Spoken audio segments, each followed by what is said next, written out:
एक छोटे से रेलवे स्टेशन पर एक भिखारी रहता था। वह रोज यात्रियों से भीख मांगकर अपना पेट भरता था।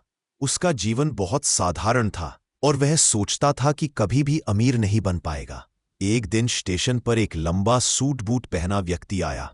भिखारी ने सोचा, यह आदमी बहुत अमीर लग रहा है, शायद मुझे अच्छी भीख देगा। उसने भीख मांगना शुरू किया, लेकिन लंबा व्यक्ति मुस्कुराया और बोला, तुम हमेशा मांगते रहते हो, क्या कभी किसी को कुछ देते हो? भिखारी हंसते हुए बोला, मैं तो भिखारी हूं साहब, देने के लिए मेरे पास कुछ नहीं। लंबा व्यक्ति गंभीर स्वर में बोला, अगर तुम दूसरों को कुछ नहीं दे सकते तो मांगने का भी कोई हक नहीं है। दुनिया का नियम यही है, जो देता है वही पाता है। इतनी बातें सुनकर भिखारी ने गहराई से सोचा। वह समझ गया कि शायद इसी वजह से उसे ज्यादा भीख नहीं मिलती।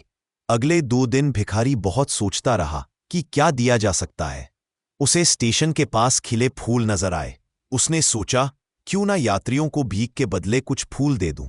यह सोचकर उसने फूल तोड़ लिए। अगले दिन जब भिखारी ने ट्रेन में भीख मांगी, उसने यात्रियों को फूल देने शुरू किए। लोग खुश होकर फूल ले लेते और भिखारी को भीख देते।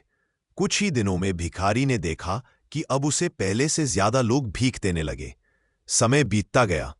भिखारी ने महसूस किया कि फूलों के बदले मिलने वाली भीख ने उसे व्यापार का पहला सबक सिखा दिया। उसने और भी फूल खरीदने और बेचने का काम शुरू किया। धीरे धीरे वो फूलों का छोटा व्यापारी बन गया। एक दिन वो लंबा व्यक्ति फिर ट्रेन में आया।